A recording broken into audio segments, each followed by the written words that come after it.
KN college में electronics कार्यशाला का आयोजन किया जा रहा है। एक सप्ताह की इस कार्यशाला में छात्राओं को प्रैक्टिकल की जानकारी दी जा रही है। अक्सर देखा जाता है कि मॉडल्स बने बनाए आते हैं, लेकिन इसकी कार्यप्रणाली की जानकारी स्टूडेंट्स को नहीं हो पाती। इसी को देखते हुए केएन कॉलेज के विज्ञान संकाय के रसायन शास्त्र के स्टूडेंट्स के लिए इस कार्यशाला का आयोजन किया जा रहा है। केएन कॉलेज निदेशक डॉक्टर कैलाश कौशल ने बताया कि फरवरी माह में स्टूडेंट्स के प्रैक्टिकल शुरू हो जाएंगे। ऐसे में स्टूडेंट्स को इसकी जानकारी उपलब्ध करवाने के लिए इस कार्यशाला का आयोजन किया जा रहा है। कमला नेहरू महिला महाविद्यालय में फिजिक्स डिपार्टमेंट में ये एक सप्ताह की एक वर्कशॉप चलाई जा रही है, क्योंकि अब फरवरी में इनकी जो प्रायोगिक परीक्षाएं हैं, प्रैक्टिकल एग्ज़ाम्स हैं, वे स्टार्ट हो जाएंगे और प्रैक्टिकल एग्ज़ाम्स में इनको जो कठिनाइयां आती हैं उनके समाधान के लिए और उस प्रैक्टिकल एग्ज़ाम्स की जितने भी इनके प्रयोग हैं, जितने भी प्रैक्टिकल्स हैं, उन सबको विस्तार पूर्वक समझाने के लिए उसके जो कंपोनेंट्स हैं वो इनको कई बार मालूम नहीं होते हैं कि किसमें क्या कंपोनेंट्स की आवश्यकता होती है, तो उसको विस्तार से समझाने के लिए ये एक सप्ताह की वर्कशॉप है, जिसका कि आज उद्घाटन है और जितने भी इनके प्रैक्टिकल्स हैं उनको विस्तार से इसमें समझाया जाएगा। फिजिक्स सब्जेक्ट के अंदर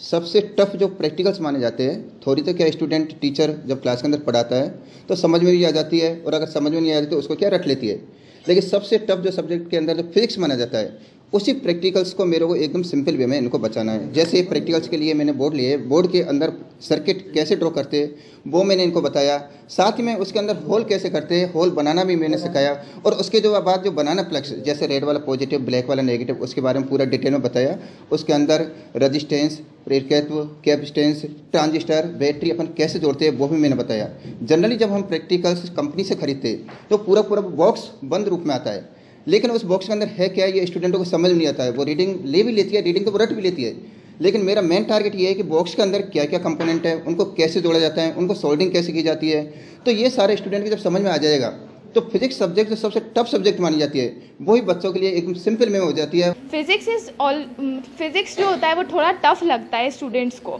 अगर हम थोड़ी बहुत वर्कशॉप से रिलेटेड काम करेंगे, वर्कशॉप में वर्क करेंगे, जैसे हमें पता लगेगा कि सोल्डिंग किस तरह से करनी है, कैपेसिटर को किस तरीके से लगाना है, अगर हम इससे रिलेटेड वर्क करेंगे तो हमारा जो भी प्रैक्टिकल करने का जो तरीका है वो भी थोड़ा डेवलप होगा। हमारे एक्सटर्नल से भी हम क्वेश्चन जब हमें आप बोलेंगे तो हम उनके आंसर्स अच्छे से कर पाएंगे, और आगे अगर हम एमएससी अगर फिजिक्स में करते हैं तो ये प्रैक्टिकल्स हमारे बहुत यूज़ आएंगे। सर ने जैसा कि हमें बताया था आज सुबह ही कि एमएससी के अंदर ऐसे बॉक्स नहीं बनाने होते हैं, मतलब आपको कोई सिखाता भी नहीं है और ना ही उन लोगों को स्टूडेंट्स को पता है इस बारे में कि ये बॉक्स कैसे बने। अगर हमें यहाँ पे सर बता रहे हैं तो हमें आगे भी मिलेगा और हम भी अच्छे से बना पाएंगे। हमारा पहला दिन है वर्कशॉप का, और आज सुबह हमको सर ने समझाया कि वर्कशॉप में आपको कैसे सर्किट जोड़ना है, कैसे बोर्ड को यूज़ करना है, आपको स्टार्टिंग में लाइन पेंसिल से ड्रॉ करनी है, और कैसे आपको रेड वायर, नेगेटिव और पॉजिटिव वायर का यूज़ करना है। और जैसे हम फर्स्ट ईयर में आते हैं तो हम देखते हैं कि जो सर्किट डायग्राम हमारा प्रैक्टिकल है, जैसे हमारा प्रैक्टिकल होता है तो हम काफ़ी डर जाते हैं कि जो चीज़ हम बना रहे हैं उसी पर हम परफॉर्म कर रहे हैं, और हमारे को सबको, कईयों को तो ये भी नहीं पता होता रेजिस्टेंस ट्रांजिस्टर क्या होता है, बट जैसे अब हम खुद बना रहे हैं तो हमारे को पता, हम उसके बारे में पढ़ते भी है थोड़ा, और कहीं से पढ़ते हैं, देखते हैं कि हम जो कर रहे हैं उसको तो पता होना चाहिए ना, तो हमारे को इससे काफ़ी सेल्फ कॉन्फिडेंस डेवलप्ड हो रहा है।